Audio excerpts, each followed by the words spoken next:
Платон сравнивает демократию с кораблем, изображая это следующим образом. Представь себе такого человека, оказавшегося кормчим одного или нескольких кораблей. Кормчий и ростом, и силой превосходит на корабле всех, но глуховат, а также близорук и мало смыслит в мореходстве.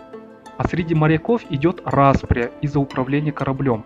Каждый считает, что именно он должен править, хотя никогда не учился этому искусству, не может указать своего учителя и в какое время он обучался.